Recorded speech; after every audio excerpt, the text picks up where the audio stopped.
All right, let's make a formal introduction for our listeners. Good afternoon, Ray. My name is Claudia. I'm calling you from Washington, D.C. From the city of Fairfax City. We're very humble, grateful that Ray from Flight to the Sun accepted our invitation to our show. Ray, welcome to the show, man. Well, thank you very much for having me, Claudio. Hey, no problem. Ray, let's go back to the beginning. Um, were you born like in a musical family? I mean, how old were you when you perhaps began taking, I don't know, guitar or piano lesson back in the day when you were a little kid? Yeah, I started out as a trumpet player. I always liked to sing. Yep. Singing was my first love. But I was a trumpet player, and I did real well. I should have stayed with it, but I didn't. And then I got into flute, and I was self-taught on flute. My mother, as it turned out, was also a flute player. I never knew that until later in life. But my mother was a flute player, and so I think I had kind of a genetic predisposition to playing flute. It's a beautiful instrument that I always loved to play. And then I became, a big fan of Chicago and Pink Floyd and Yep. Jethro Tull entered my life. And then all of a sudden I saw the flute incorporated into a rock band. And I was Absolutely. just fascinated, and I thought, boy, this is really cool. Of course, Ian Anderson is just such an amazing flute player. So anyway, I've always been into music. My career, Claudio, was actually in research. I managed drug companies' research, big pharmaceutical companies. Yep. So that was my career, but it dovetailed with my music because I've always been into music as well. So I was in various bands, and I promoted as well. I was a promoter, and I promoted a lot of bands. And so music has always been a really big part of my life. And yeah, so then this project evolved. Yeah, and then but you were eventually, you finished high school. You knew back then that music will become an important part of your life, or any pressure for your parents telling you, hey, forget about music, it's a difficult lifestyle, you're not going to make any money, go to school, or anything like that? Or Yeah, no, I think they always supported me. yeah. I did a CD one time, and I gave a copy of it to my mother. And I saw her a couple weeks after that, and I said, "Hey, Mom, did you ever get a chance to listen to my CD?" And she said, "Raymond, I listen to it every day." And I said, "Every day?" And she goes, "Yes, it's you. You're my son, and I just love that you produced that." That made me feel so good to know that it was meaningful to her. Yeah, absolutely, absolutely. I know exactly what you mean, man. Your debut album is going to be released in October the 27th, so in a couple of weeks. And I listened to the album, and I noticed that you have featured members of Jethro Tull, Kansas, Jeff Beck, Ringo Starr, and so on and so forth.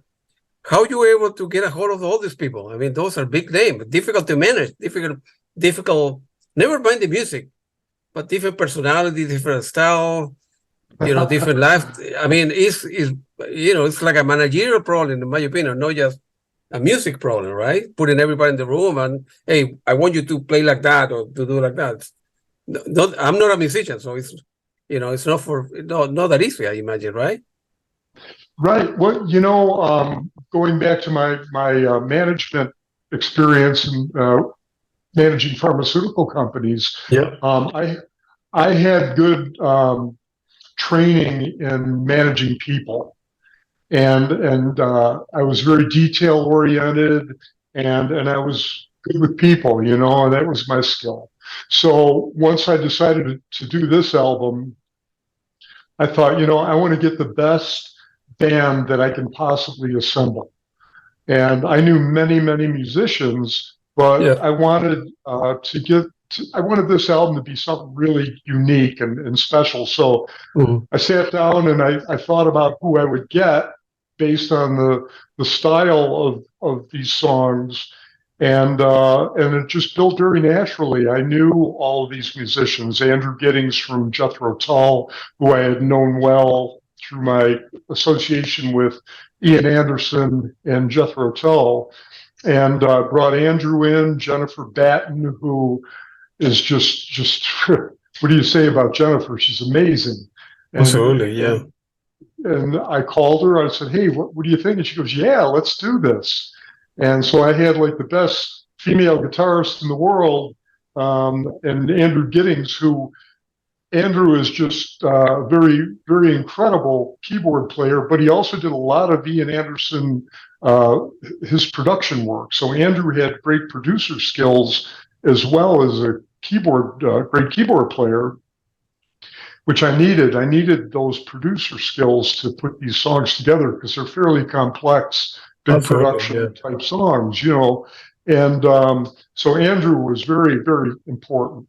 And then I contacted Billy, and we had talked some time prior to this about him doing some stuff in a band I was with at the time. And I said, well, let's see what we can do in the future. So when this project came up, I contacted Billy, and he said, "Yeah, I'd love to do this." And I said, "Great. Well, we'll start putting everything together." And I said, "I need a drummer." And Billy said, "Ray," he said, "the best drummer, the most versatile drummer is Gregg Bissonette." He said, "I was in David Lee Roth's band with Steve Vai and Gregg Bissonette." And he said, "Gregg is just an amazing drummer." And he said, "He's a great person to work with. You'd love him." And I said, "Okay, ask him if he'd be interested in working with us." And he said, "Okay, I'll contact him today." And I heard from Gregg Bissonette that night. And Gregg said, "Hey, I heard about your project. You're going to do this new band idea." And he said, "I would like to do this with you." And I said, "Okay, that's wonderful." And so the band came together very naturally. I didn't have to force. And that's what I wanted, Claudio. I didn't want anybody that I had to pull in by the wrist. I wanted people who saw this as something unique and genuine, and that it was going to produce some uplifting music to the world, which was my goal as a executive producer of this album, as well as the writer. I wanted it to be uplifting. So when people listened to it, it made them feel good. It made them feel happy, and they could be driving down the road listening to the CD or whatever, and maybe put a smile on their face. So I wanted musicians that had that same kind of mindset, that we would produce something positive for the world. So the band just kind of built very naturally like that. I brought in Joe Deninzon to do violin parts for me because Joe is just a great violin player. He is the touring violinist in Kansas. He's Kansas violin player now, and he's really good. And so I brought in Joe, and I mean, it just built like that. It was really cool. Yeah. No, good for you, man. Good for you. And I noticed when I was listening to the album a couple of times, I noticed that your band, cross over into many genres, if you will. I mean, there is the rock style thing, the prog rock, the progressive, though more artistic stuff as well, and it's very good, man. And I listen to a lot of it. As mentioned before, I'm not a musician and I'm not a critic, but I have a big music collection. I've been listening to music for many years, and I can tell right away when I see a gem right there, man. It's very good, man. Is any possibility? Before we go into the more detailed level, how long does it take for a guy like you with your experience to put this? Although the band came together, like right away, how long does it take for an album to produce an album to that and write the song and mastering and then putting the CD out there? It's like a year process, I imagine, or? Yeah, because these songs are pretty big complex. production Yeah. songs. Oh, yeah. When you listen to the title, the opening track, "Soaring with Angels," or the second track is a song called "You're Free as a Bird." Yeah. And when you listen to these songs, especially if you listen on headphones, if you have good headphones, listen to them at volume, you'll hear a lot of things mixed in the background, different instruments, strings, or harmonies, and so these are pretty big production songs. And then in addition, how the nature of music is these days. Um, Everybody's in multiple bands. That's just how Right. it is. Yeah. Everybody's in 2, 3, 4 bands. Like Billy Sheehan now is on tour with Mr. Big and Winery Dogs. They're touring all over the world, selling out everywhere. And Jennifer's always on tour, and all these folks are. Greg Bissonette, Ringo, at 83 years old. Ringo is a touring machine. Ringo Starr never stops touring. That's It's the right. most amazing thing for an 83-year-old guy. I saw Ringo 3 times in the last couple months, and each time I was just so amazed that an 83-year-old guy could get up on stage and run around with the mic from one end of the stage to the other, singing his heart out, and then goes back and plays drums. And I'm like, it's just amazing. So I think Yeah. music keeps you young. I really believe that, Absolutely. Yeah. and Ringo is just an amazing person. So anyway, getting back to how busy everybody is, um, I would have to, contact them. We remained in constant communication via email and text message, Facebook, and so I had to coordinate everybody's parts with their schedules. And Right. so nowadays, pretty much all musicians have home studios. So they're able Yeah. to record their parts at home in their studio. And many bands do this now. And then you just email the tracks to whoever's mixing it and producing it. So that's how this project evolved. And it took many, many months, and actually a couple of years from the beginning to the final mastering of the album. So it was a big process. And I thought, it took us so long to finish this album. And then I remember Jeff Beck, just before Jeff Beck passed away. Other way. Yeah. Yeah, he said that his last album took him 3 years to produce. And same with Edgar Winter, who is also in Ringo Starr's band. Edgar Winter's last album took him 3 years. So when you're putting together a complex piece of music with a lot of different players and big production songs, it takes time if you do it right. You want to take your time with it. You never want to rush. You want to really work it and hone it and perfect each song. So it took time.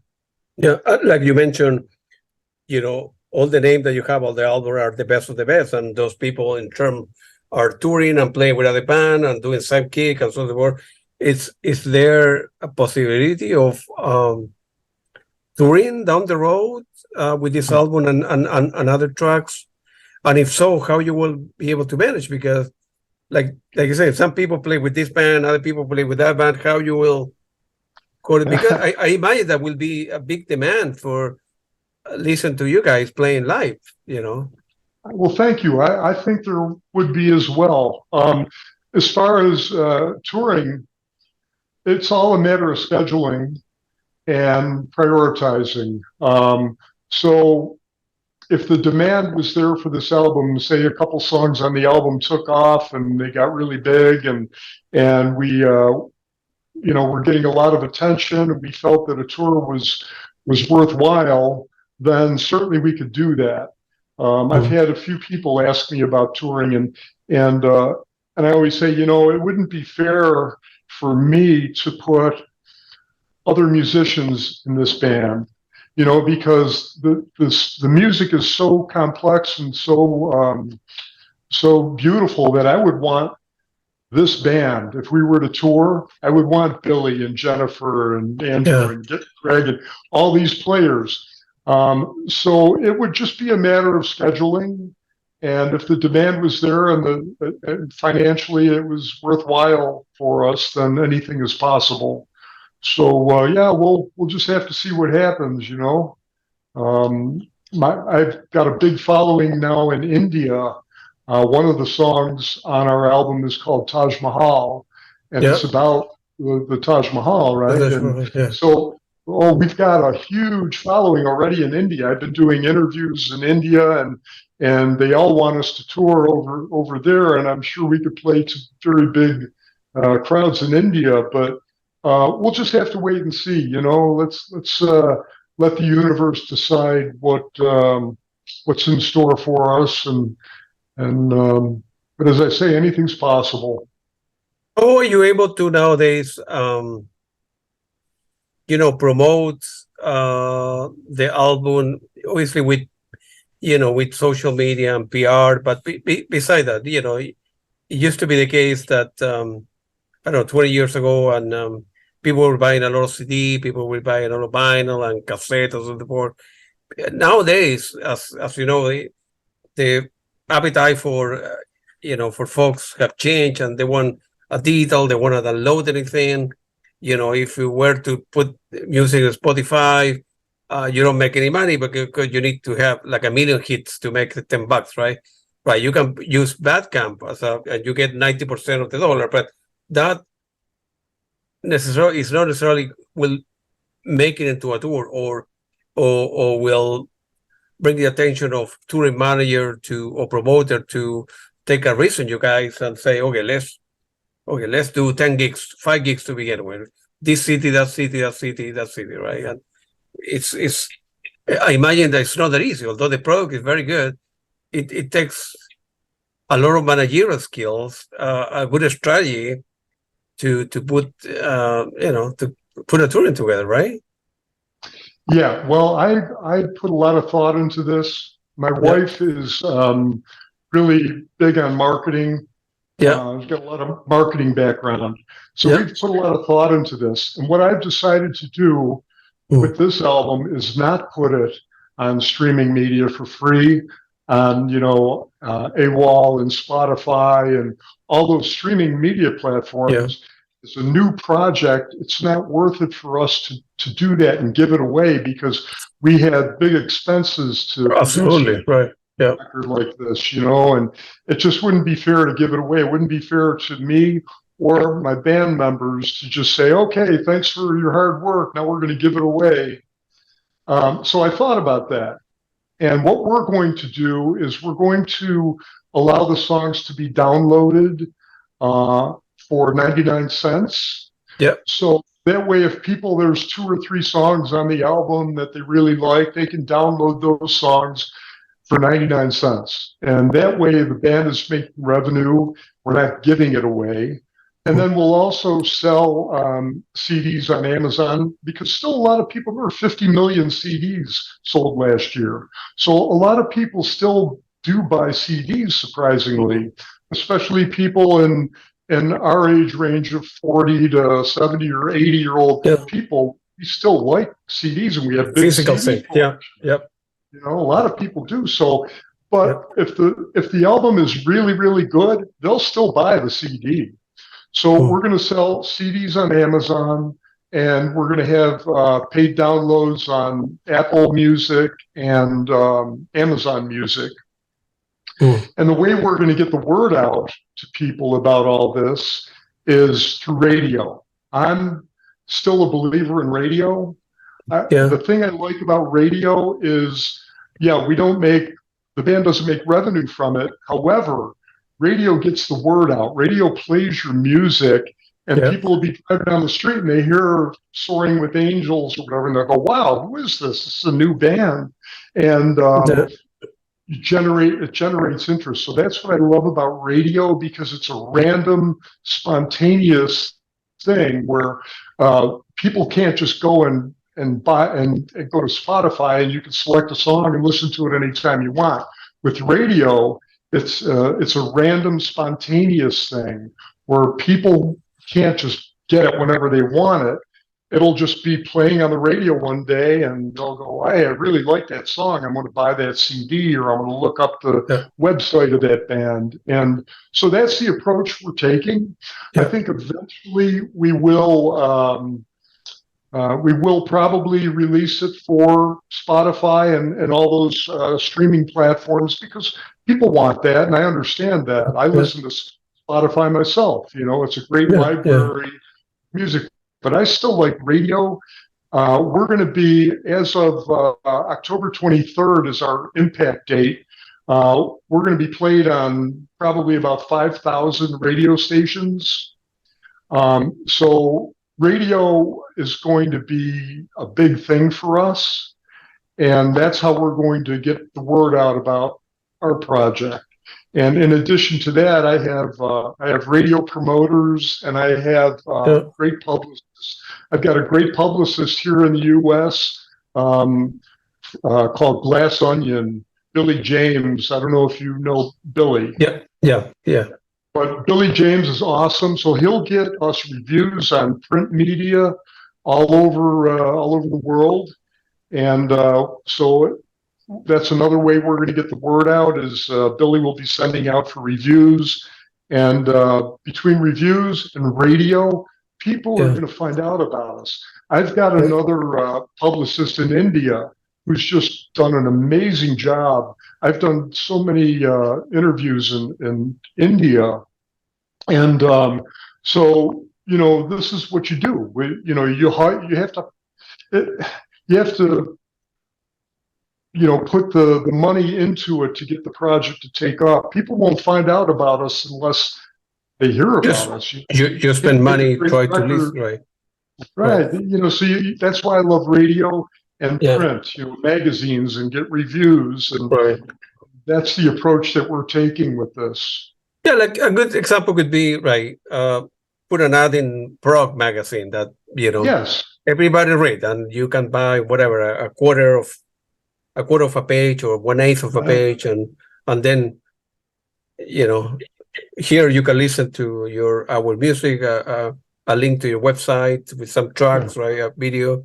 In this album have participated that guy, that guy, and everybody would say, man, Ringo Starr, Sure, uh, uh, this member, that member, that member, that they have big names, so it should open a lot of doors. In terms of the radio, you say that your music is going to be heard in 15,000, 5,000 radio. You need to end up who you need to send a link or MP3 or CDs and coordinate with different radios to play your music. Is any because I imagine that. So what will be the benefit for the marketing point of view, the benefit for the radio, right? Because I imagine that a particular radio make a MP3 for many, many bands all over the world want to do the same thing, right? So why we want sure. to listen to Ray music versus Claudio's music if I was in a band, right? So they gotta be at the same time from the radio point of view. Well, we want to play what people want to listen, right? So if we play crappy music, hey, people will turn the dial and go from 97.5 to Right, of 88.3 or whatever, right? So it course. gotta be an exact match. So you sending great music to radio and radio being able to pick the best stuff so the audience calls up on the radio, right? Right. Yeah, Yeah. well, this is where we rely on our radio promoters. We Radio have promoter, yeah. radio promoters who do that for us. So Yeah. they target specific radio stations. They have contacts at each radio station, and Yeah. they send them. Some radio stations still use CDs. So there's a list of radio stations that the promoter provides that they will send a CD and the bio, what's called a one sheet. One So sheet, a right? one sheet Yeah. is, yeah, so they'll send a one sheet and a CD to various radio stations that play CDs. And then the majority of radio stations nowadays use MP3s or even WAV files. So Website. we have a radio promoters who have lists all over the world of different genres and Oh, different formats, different radio stations, and they send them the digital album. So they'll send those radio stations a digital album in addition to the one sheet. So they have all the information. They'll see, oh, Ringo Starr, Kansas, Mr. Big, all these bands, Jethro yeah. Tull, and so Absolutely.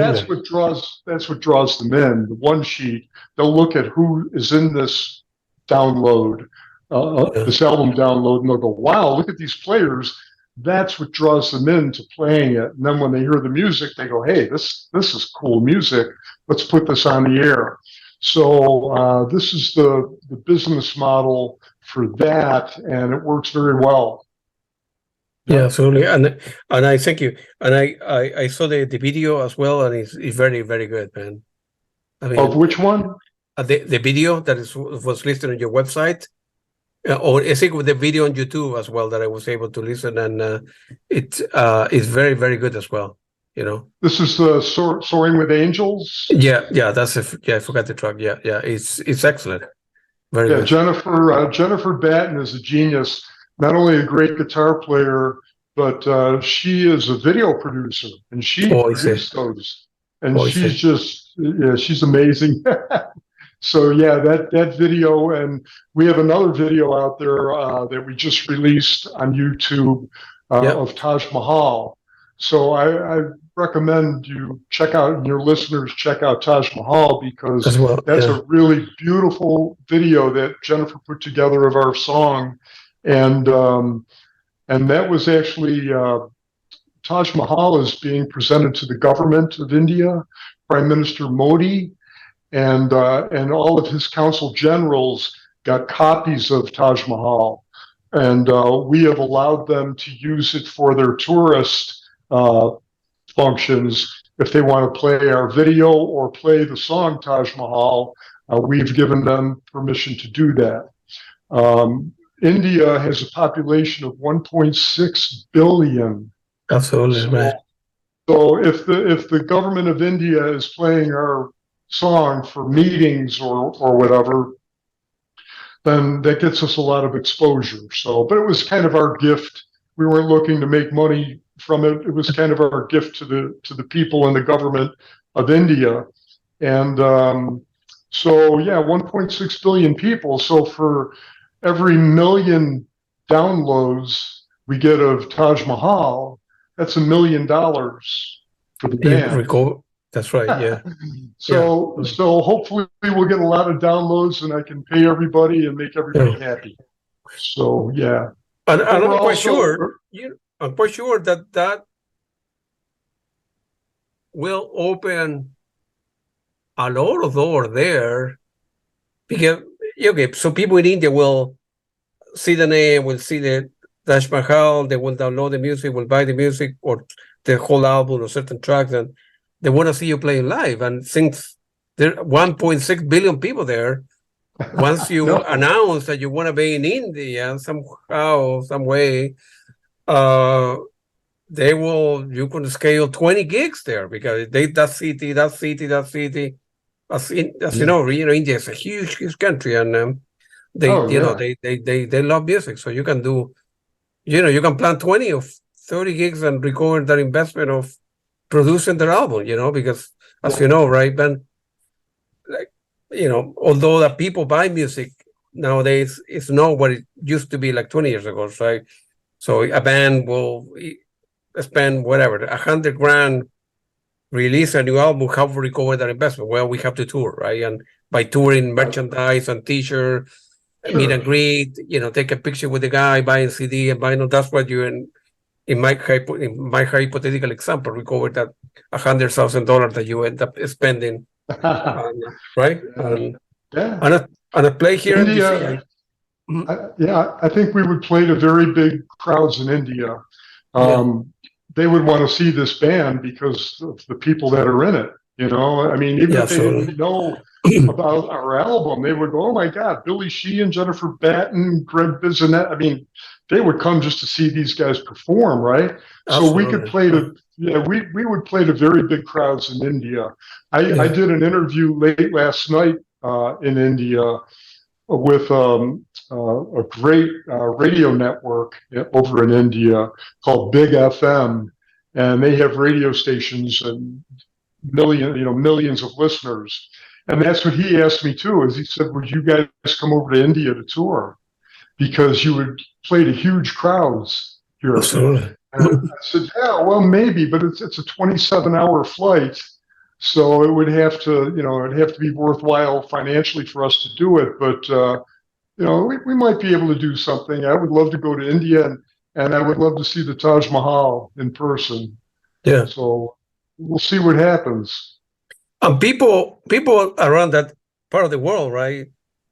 For example, in Japan, right? Japan really like progressive music, right? Every band and the Jethro have gone there, or the King Crimson guy, or so on so forth. They do very well. I mean, really, people like progressive music in Japan, and the income per capita is higher than the U.S.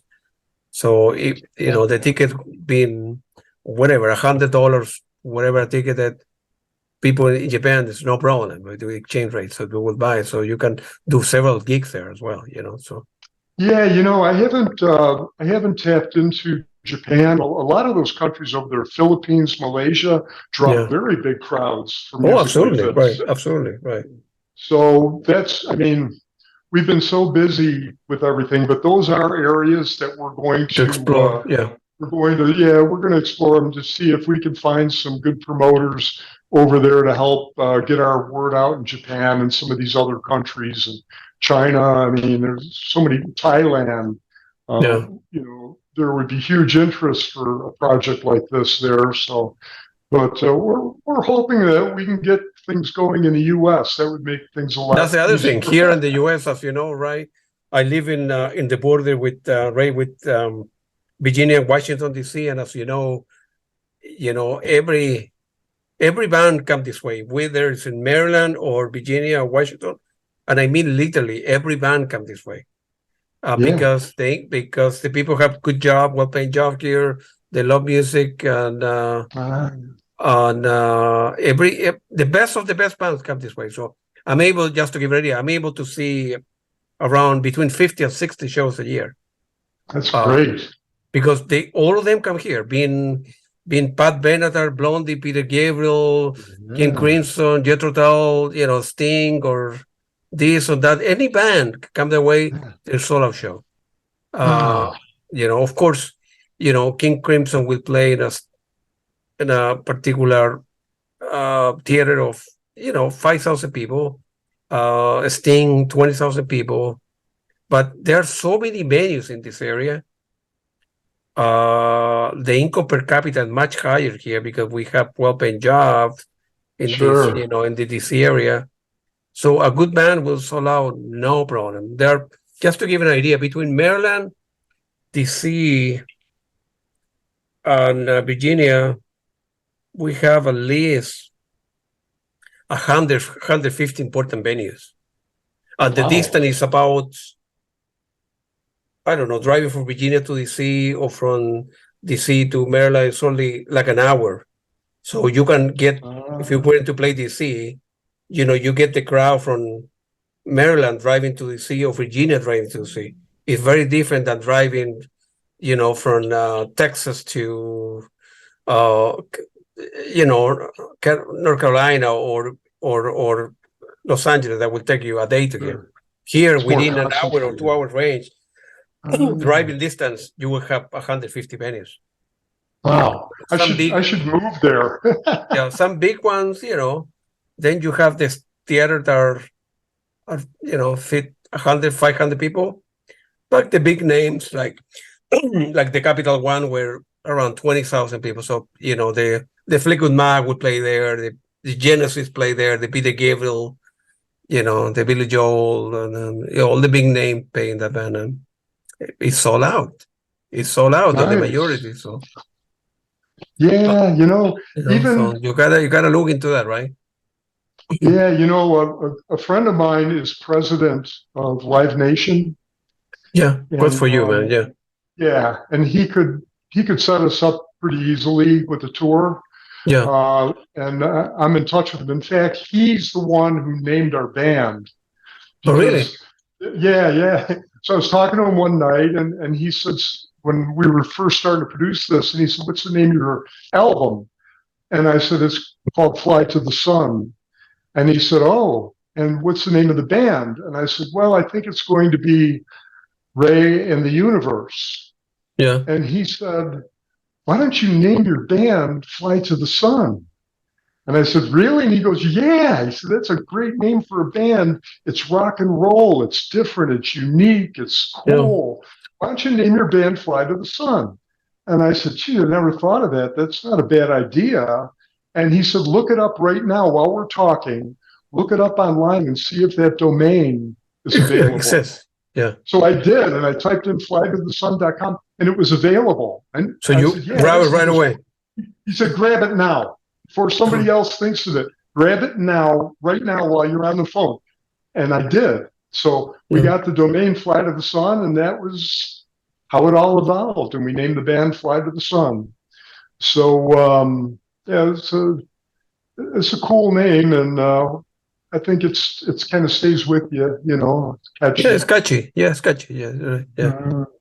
Very different. So yeah, I'm real happy with the way things turned out. You know, I was telling a friend last night after my India interview, I said, you know, in my mind, we're already a success because we're being heard on thousands of radio stations, and millions of people are listening to our music around Absolutely, the world. man. Yeah. India, and to me, you know, money is great, but to me, it's wonderful just to know that people are hearing us and hearing our hard work, and maybe it will touch some people. You know, I try to have lyrics that are uplifting and inspirational for people. You know, to make them feel good. And nowadays we need that, right? And we need people need something to make them happy. And that was one of my goals. I said, so I'm already feeling like we're a success because I know people are hearing our music, and I think it's getting through to them, you know. So yeah, people need to look the other way around, right? They want to make money. I would say that I would turn that upside down. If whatever you're doing, whatever you've been an engineer or a painter or a musician, if you have a very good product and you were very smart, you brought important names to play in different tracks or stuff like that. On top of having a good strategy on top, you will do this successful, independent of the economy or this or that, you know. So having a good product, having a good strategy, and then record that investment, you will do very well, you know. So that's what people are willing to, you know. A good example will be, you can, you know, drive to a gas station, put money, and then get a cup of coffee for, I don't know, at $2, right? Which is very bad coffee, right? But people are willing to go to Starbucks and pay $4, right? $5, right? So why that? Because the coffee is better, the environment is better, you get the experience, the bathrooms are clean, people treat you well, you can bring your computer, you know, and you pay for the particular experience. The same thing, you know. If you know all the musicians that you have in your band are expensive musicians, they because they play with the place. So then you'll be able to, you know, get a good marketing, a good strategy. You can go to Japan, you can go to India, and this, and you know, you should be able to recover that investment and do, I don't know, 20, 30 gigs, and then tour in the United States. So yeah, you know, well, you never know what. All it takes is one song, Claudio. That's right. One song was big, and you know, Fly to the Sun all of a sudden becomes a household name, and it just kind of takes off. So we're just hoping we get a break. You know, I'm a very cosmic kind of person. I believe in the order of the universe, and I look at it like if this is meant to be, and we're meant to be, you know, worldwide and give people some fun and uplifting music, it'll just kind of happen, you know.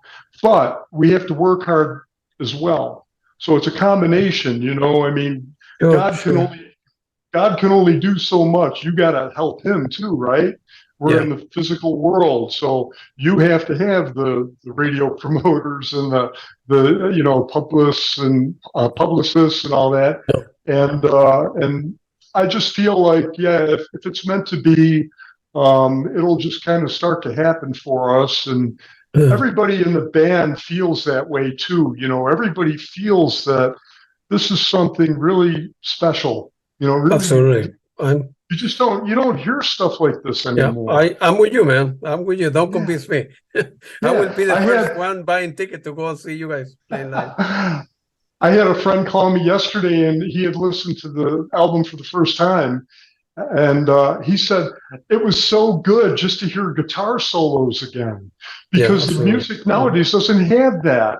It's all Yeah. singing. You don't have those guitar solos and keyboards and all Mm, that. He said it was so nice to listen to that again. mm. And I said, well, hopefully the young people will hear it and they'll say, hey, I really like having that guitar solo, or like on Taj Mahal, Billy played a sitar bass solo at the end of the song that's very beautiful. I mean, really an incredible piece of work.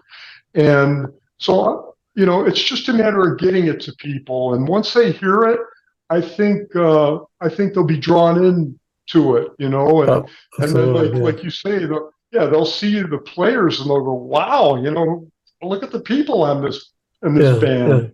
Yeah. So I'm hopeful, and we'll just have to see, but I'm very proud of the band. They all Absolutely. worked Yeah. hard, even though they're all busy people. They believed in this project, and they believed in this album, and it was just a real special thing for me and for them too.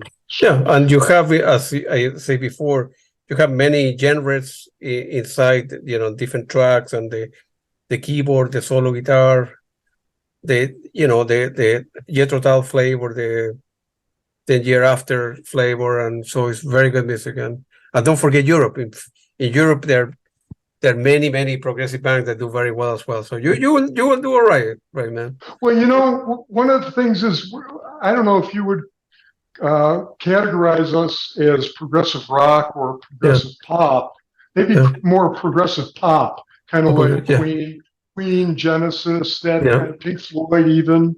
yeah. So it was progressive music, but more pop oriented, More pop than rock. Yeah, more perfect. of Yeah, a wider appeal, than yeah. heavy prog rock has a certain sound. I don't think that's really what we do. Mm, We're more progressive pop, yeah. and I saw an interview with Ian Anderson recently, and they asked him what his favorite type of music was, and he said progressive pop. Got it. And I Yeah. said, that's kind of how I feel too. I love all uh, music. I mean, I listen to all music, and I yeah. love all music. But progressive pop, there's something special about it. It's got a unique appeal, and I think that's kind of what we're more categorized. Although a Perfect. Yeah. couple of the songs are more R&B. We have some Yeah, that's R&B true. Yeah, yeah. stuff on there That's what too, I'm saying. They right? have different genres all together in Yeah. that particular album, which is pretty good, man, and which is very good. So thank you, Camera. Yeah, yeah. No, I know you have several interviews that you're giving on a daily basis. So it was very nice talking to you, Ray, man. Good luck to you. The album is great. Fly to the Sun, buy the CD, buy the vinyl, hopefully on the road, and see this Yeah. band, playing touring because they're playing live because it's a very good music. And I'm quite sure after this album you will do, the second one and the third one, but because you have a good product out there and you need to show it to the world, man. Thank you very much, Claudio. It means a lot coming from you because I know you're a music person, and Yeah, and thank you. I value your Yeah, insights and opinions. thank And you. we're gonna do the best we can to get it out to the world. And Yeah. and I listen to some of this stuff, and I look at the videos, and I think I would love Jennifer to win a Grammy for Best Video of the Year, Absolutely. Yeah. I mean, I think the band has that potential where we could do very well. It's just a matter of getting it out there to people and getting them to listen to it. And once they listen to it, I think they'll be drawn in because it's so unique, Absolutely, man. Absolutely. Yeah. And you need to come to DC, man, so I can see you playing live. Thank you. Maybe we'll play in Virginia next year. That would be great, man. That would be. If no, I need to go to India to see you. Oh yeah, we'll bring you out. You could be our. I'll say you're our publicist. Okay, You that could will be fly great. out to India with us. Thank you very much. I appreciate it. It was very nice talking to you, Ray, man. The music is great. Your product is cool. The videos are wonderful, so you should do all right, man. Sure, right. Thank Good luck you. to you, man. Thank you Very very nice much. talking to you. Appreciate it. It was wonderful talking to you as well. No, Best of no luck problem. to you. Thank you. Thank you. Appreciate it. Thank you. Bye-bye.